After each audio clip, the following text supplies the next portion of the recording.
A'udzu billahi minasyaitonir rajim. Bismillahirrahmanirrahim. Assalamualaikum warahmatullahi wabarakatuh. Kaum muslimin dan kaum muslimat rahimakumullah. Rasulullah Muhammad sallallahu alaihi wasallam bersabda, "Innama a'malu binniyat." Sesungguhnya segala amalan atau perbuatan tergantung akan niatnya. Pada kitab fikih biasanya bab niat diletakkan pada urutan pertama. Dan kita tahu fikih merupakan penjelasan atau tata cara dalam melaksanakan amalan atau perbuatan di dalam hukum syariat Islam. Dan pelajaran dasar inilah yang ingin kita bahas pada kesempatan kali ini. Dan kita beri judul bermula dari keinginan dan berakhir dengan keinginan juga. Kawan-kawan sekalian, setiap kita tentu punya keinginan atau niat di hati yang disebut dengan cita-cita. Dan keinginan setiap manusia berbeda-beda sesuai dengan kebutuhan dan apa-apa yang diinginkannya. Walau keinginan manusia itu berbeda-beda, namun pada prinsipnya sama. Setiap manusia ingin hidup bahagia. Dan hukum kebahagiaan tak lepas dari keinginan yang didapatkan. Dan persoalan pun terjadi juga berawal dari keinginan. Dan untuk mendapatkan keinginannya, setiap manusia butuh melakukan perjalanan atau proses yang harus dilalui dalam rangka mendapatkan keinginannya itu. Jauh dekatnya perjalanan yang harus dilewati seseorang untuk mendapatkan keinginannya tergantung akan besar kecilnya keinginan itu. Semakin besar keinginan seseorang, maka semakin jauhlah perjalanan yang harus dilewatinya. Dan tentunya proses yang harus dilalui juga semakin sulit. Dan akan banyak rintangan dan halangan. Ada satu ungkapan yang mengatakan, pada setiap keinginan atau pada setiap kemauan pasti ada jalan yang dibentangkan. Yang jadi pertanyaan, jalan mana yang harus ditempuh untuk mendapatkan kebahagiaan? Atau jalan mana yang harus dilewati untuk mendapatkan semua keinginan? Karena hukum kebahagiaan sangat erat hubungannya dengan keinginan yang didapatkan.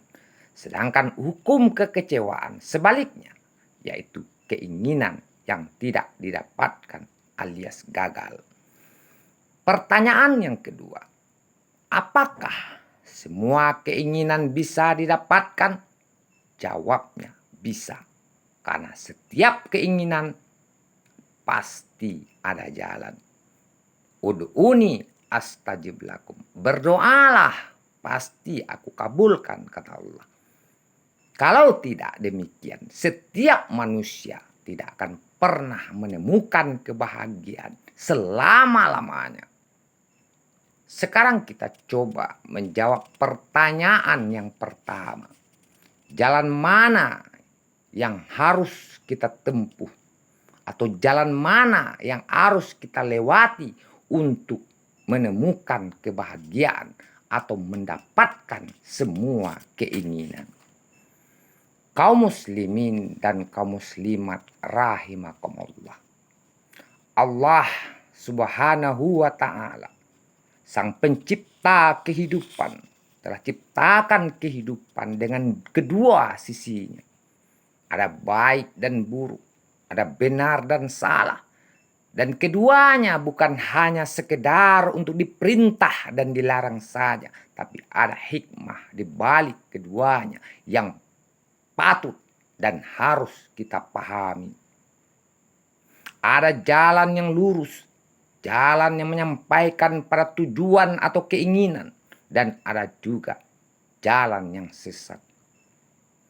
Al-Quran yang merupakan pedoman dan petunjuk jalan dalam menjalani kehidupan hingga sampai pada tujuan yang diinginkan.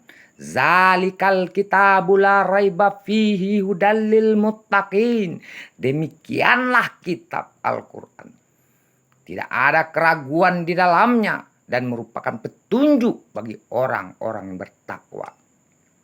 Dan Al-Fatihah yang terdiri dari 7 ayat yang merupakan umul Quran atau ibunya Al-Quran. Dan sebagai ibu tentu darinya lahir 30 juz, 114 surah, dan 6.666 ayat yang merupakan isi kitab Al-Quran keseluruhan. Dan pada ayat terakhir atau 2 ayat terakhir pada surat Al-Fatihah yang berbunyi ihdinas siratal mustaqim siratal ladzina an'amta alaihim ghairil maghdubi alaihim waladdallin. Di situ ada doa atau keinginan yang harus dijalankan atau dilaksanakan agar mendapatkan kebahagiaan atau segala apa-apa yang diinginkan. Ihdinas siratal mustaqim, tunjuki kami jalan yang lurus. Siratal ladzina an'amta alaihim, yaitu jalan orang-orang yang telah engkau beri nikmat kepada mereka. Ghairil maghdubi alaihim waladdallin, bukan jalan orang yang engkau murkai dan bukan pula jalan orang yang sesat. Dari sinilah langkah awal atau mukaddimah dalam memulai perjalanan hingga sampai pada tujuan yang diinginkan, yaitu kebahagiaan atau hidup bahagia di dunia dan di akhirat. Dan sebelum melangkah, kita mesti selalu membawa Al-Quran, jangan ditinggalkan, karena dia merupakan pedoman dan petunjuk jalan dalam menggarungi kehidupan agar kita tidak tersesat di dalam perjalanan. Bacalah semua petunjuk itu dengan seksama agar kita bisa memahaminya. Iqra bismi rabbikal ladzi khalaq, khalaqal insana min 'alaq. Iqra wa rabbukal akram, allazi 'allama bil qalam, 'allamal insana ma lam ya'lam. Bacalah dengan menyebut nama Tuhanmu yang telah menciptakan manusia dari segumpal darah. Bacalah karena Tuhanmu yang amat pemurah, yang mengajarkan manusia dari perantaraan kalam dan telah mengajarkan manusia dari yang tidak tahu menjadi berilmu pengetahuan. Maka ikutilah petunjuk itu. Qul innal huda hudallah, dan katakan sesungguhnya petunjuk yang benar itu hanya petunjuk Allah. Wa qalu sami'na wa ata'na, dan katakan kami dengar dan kami taati. Fala tuti'il kafirin, dan janganlah engkau ikuti langkah orang-orang kafir itu. Wajihaduhum bihi jihadan kabira, dan berjihadlah terhadap mereka dengan Al-Quran ini dengan jihad yang besar. Kaum muslimin dan kaum muslimat rahimakumullah, sesungguhnya jalan orang-orang yang beriman itu berbeda jauh dengan jalan yang ditempuh oleh orang-orang kafir. Umpama kita berada di padang saat ini, jika kita ingin sampai ke Bukit Tinggi atau ingin melihat dan menemukan jam gadang di Bukit Tinggi, tentu kita harus mengikuti petunjuk jalan yang menyampaikan kita ke Bukit Tinggi, bukan sebaliknya, atau menempuh jalan ke pesisir selatan atau menuju Painan. Dengan kata lain, jika kita tempuh jalan yang salah, kita akan semakin jauh dari tujuan atau apa-apa yang kita inginkan. Sebab sekali melangkah di jalan yang salah, kita butuh 2 langkah untuk kembali. Dan Al-Quran merupakan furqan atau pembeda jalan orang-orang yang beriman dengan jalan yang ditempuh oleh orang-orang kafir. Kawan-kawan yang saya hormati, dari keterangan ini saya rasa sudah jelas jalan mana yang harus ditempuh untuk mendapatkan semua keinginan atau kebahagiaan. Jawabnya adalah jalan Islam. Satu-satunya jalan yang menyampaikan kepada tujuan, yaitu kebahagiaan. Inna dina indallahil Islam, yaitu jalan yang selamat, yang dipenuhi dengan nikmat. Siratal mustaqim, siratal ladzina an'amta alaihim. Dan orang-orang yang berjalan di atasnya disebut dengan amanu, orang-orang yang beriman atau orang-orang yang aman. Dan bukankah yang diinginkan setiap kita atau seseorang dalam suatu perjalanan adalah aman dan selamat sampai tujuan? Begitu juga dengan menjalani hidup di dalam kehidupan ini, dan semoga ini bisa kita pahami. Dan untuk pertanyaan yang kedua, apakah semua keinginan bisa kita dapatkan? Jawabnya bisa, jika Allah kehendaki. Asamo saja gitu Ustaz. Bapak mau nak tahu apakah keinginan mau dikehendaki atau tidak? Baiklah.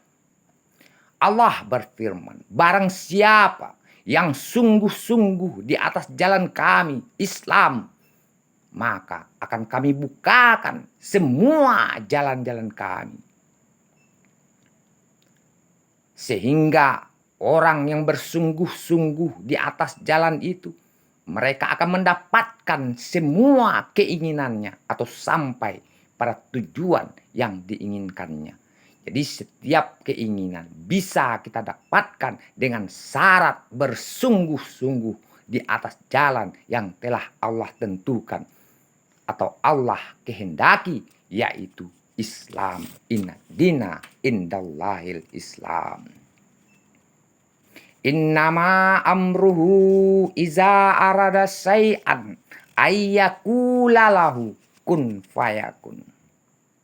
Sesungguhnya Allah jika menginginkan atau mengkehendaki sesuatu, cukup berkata, jadi, maka jadilah ia. Dengan kata lain, apa-apa yang telah terjadi, baik yang kita lihat, kita dengar, kita pahami, dan kita alami di dalam kehidupan ini adalah kehendak ilahi atau kehendak Allah. Jika hanya kehendak Allah saja yang berlaku di dalam kehidupan ini, baik mengkehendaki atau mengabulkan keinginan kita atau tidak mengabulkan keinginan kita, maka hendak awak inginkan pulo apa-apa nan Allah kehendak itu, sehingga anan menjadi keinginan awak terkabul segalanya atau semuanya. Kaum muslimin yang dimuliakan Allah, karena semua kehendak Allah pasti terjadi. Kini Allah ingin pulau apa yang dikehendaki Allah, berarti segala keinginan kita pun terjadi seperti Allah telah menjadikan apa-apa yang dikehendakinya.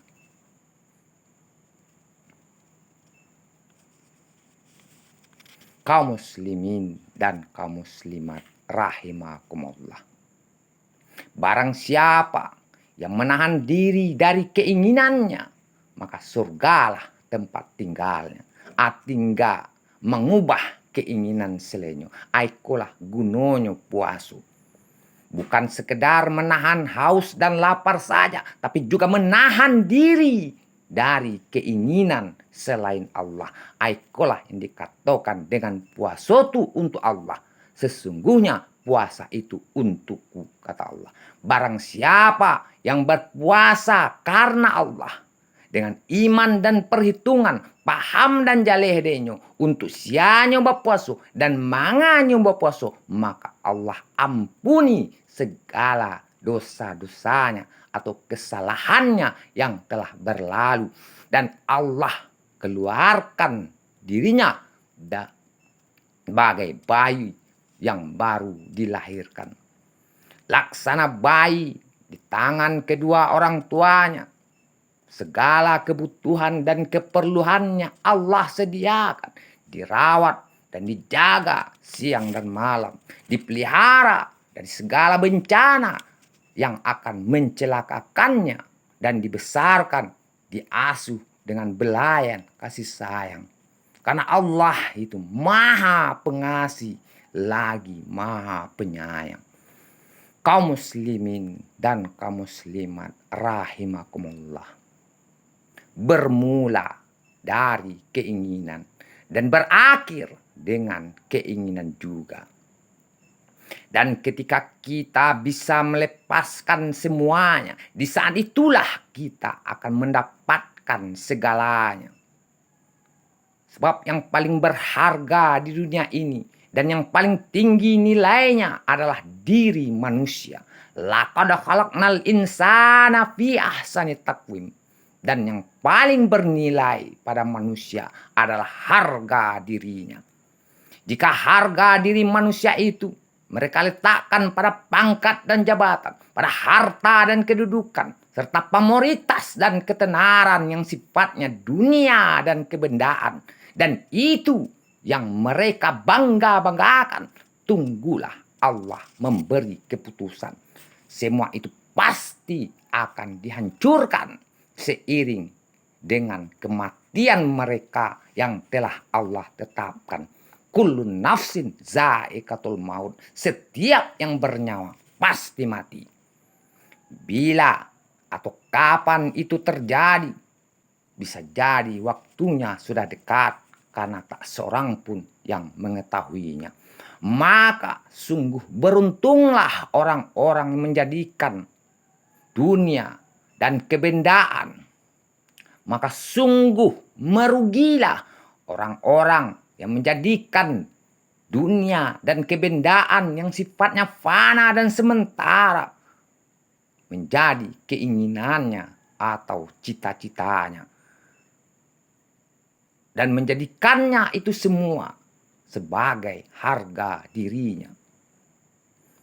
Namun jika harta dan kedudukan, jika pangkat dan jabatan, serta nama dan ketenaran yang mereka punyai, mereka jadikan itu semua sebagai sarana dalam rangka mempertinggi nilai dirinya di hadapan Tuhannya.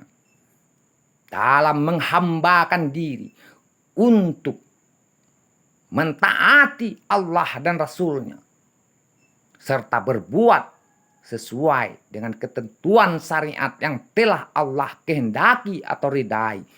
Dan sebagaimana yang telah Allah contohkan melalui Rasulnya Muhammad sallallahu alaihi wasallam dalam hidup dan kehidupannya. Maka sungguh beruntunglah orang-orang yang demikian. Karena Allah telah berfirman, barang siapa yang menginginkan dunia beserta perhiasannya di akhirat atau pada akhirnya dia tidak akan membawa atau mendapatkan apa-apa. Yang mereka bawa hanyalah kegagalan dan juga kekecewaan. Yang mereka dapatkan hanyalah kesedihan dan juga kesengsaraan dari apa-apa yang telah mereka inginkan. Kawan-kawan semua, berawal dari keinginan dan berakhir dengan keinginan juga, dan pilihan ada pada kita. Faktabiru ya ulil absar la'allakum turhamun. Assalamualaikum warahmatullahi wabarakatuh.